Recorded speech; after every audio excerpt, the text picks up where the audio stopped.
नमस्कार, मी अनिता. अनिताज फूड बास्केटमध्ये तुमचं सर्वांचं मनापासून स्वागत आहे. आज आपण इथं कॅरमल खरवसची रेसिपी बघणार आहे. स्क्रीनवर तुम्ही बघू शकता. ती सहज कट होत आहे. अगदी पुडिंगसारखं खरवस कट झालेलं आहे. एकीकडे चोथा, एकीकडे पाणी असं झालेलं नाही किंवा खरवसने खूप पाणी सोडलेलं आहे, असं सुद्धा झालेलं नाही. स्क्रीनवर तुम्हाला दिसत असेल, अगदी जाळीदार खरवस तयार झालेलं आहे. चिकासोबत दुधाचं प्रमाण कसं घ्यायचं आहे, दुधानुसार साखरेचं प्रमाण कसं ठरवायचं, या सगळ्याच गोष्टी आपण व्हिडिओमध्ये बघणार आहे. चला तर मग व्हिडिओला सुरुवात करूया.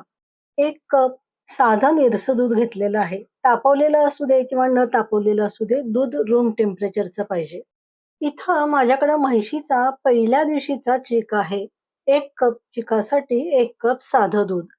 पहिल्या दिवशीच्या चिकासाठी हा रेशो एकदम परफेक्ट आहे. पण साध्या दुधामध्ये हे दूध मिक्स करायच्या आधी आपण साध्या दुधामध्ये साखर घालून घेणार आहे. 1 कपासाठी 2 टेबलस्पून. आपलं 1 कप साधं दूध आणि 1 कप चिकाचं दूध म्हणजे 2 कप दुधासाठी 4 टेबलस्पून मी साखर घालून विरघळून घेतलेली आहे. इथं साखर पूर्ण विरघळलेली आहे. आता यामध्ये चिकाचं दूध आपण घालून घेणार आहे. दोन्ही दूध रूम टेम्परेचरचेच आहे. चीक किती घट्ट आहे तुम्हाला लक्षात येईल. एक टीप इथं महत्वाची. मोठ्या शहरांमध्ये डेअरीमधून जे चिकाचं दूध मिळते ते वापरताना 1 कप चिकासाठी पाव कप साधे दूध वापरावे. इथं आपले दोन्ही दूध आणि साखर व्यवस्थित विरघळून झालेली आहे. अर्धा टीस्पून वेलची पावडर आणि थोडंसं जायफळ किसून घेतलेलं आहे. या व्हिडिओमध्ये जे साखरेचं प्रमाण दिलेले आहे त्यानुसार हे खरवस मध्यम गोड होते. पण जर तुम्हाला जास्त गोड आवडत असेल तर 1 किंवा 2 टेबलस्पून साखर वाढवली तरी चालेल. 5 इंचाच्या मोल्डमध्ये 1.5 टेबलस्पून मी साखर घातलेली आहे आणि गॅसवर आपल्याला ती व्यवस्थित मेल्ट करून घ्यायची आहे. सगळ्यात महत्वाची टीप म्हणजे गॅसची फ्लेम ही लहानच असायला पाहिजे, नाहीतर साखरेचं कॅरमल हे कडवट होऊ शकते. स्क्रीनवर दाखवल्याप्रमाणे स्लो फ्लेमवर साखर आपल्याला एकसारखी हलवून घ्यायची आहे आणि कॅरमल आपल्याला ऑरेंज कलरचं करून घ्यायचं आहे. कॅरमल सेट होण्यासाठी मोल्ड फ्लॅट सरफेसवर ठेवावा.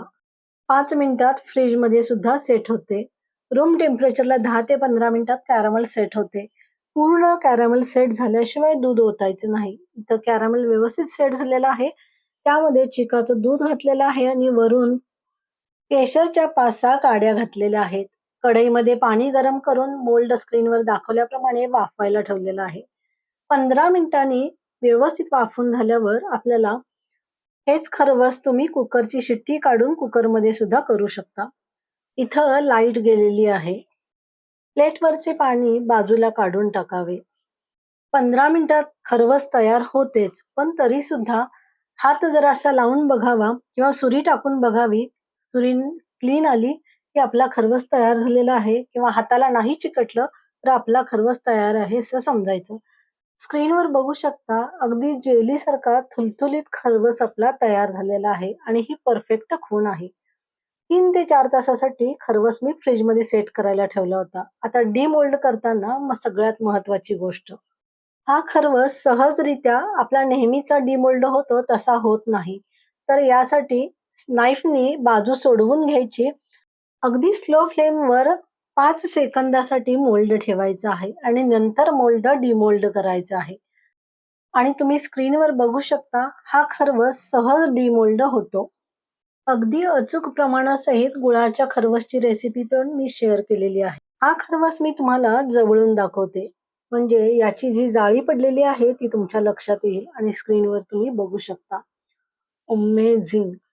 चव एकदम मस्त, गोडीला एकदम परफेक्ट आणि स्क्रीनवर तुम्ही बघू शकता वडी सहज कट होत आहे. हे खरवस तोंडात टाकले की सहज विरघळते. बऱ्याच वेळा चिकामध्ये दुधाचं प्रमाण कमी केलंय तर खरवसच्या एकदम शार्प वड्या पडतात, पण त्या खाताना रबर सारख्या लागतात. पण इथं असं अजिबात झालेलं नाही. कारण यामध्ये जे दोन्ही दुधांचं परफेक्ट प्रमाण घेतलेलं आहे त्याच्यामुळं या वड्या एकदम छान होतात. मऊ लुसलुशीत पण होतात आणि त्याच्या शार्प वड्या सुद्धा पडतात. इथं माझी कॅरमल खरवसची रेसिपी कंप्लीट झालेली आहे. तुम्हाला ही रेसिपी कशी वाटली ते कमेंट करून मला नक्की सांगा.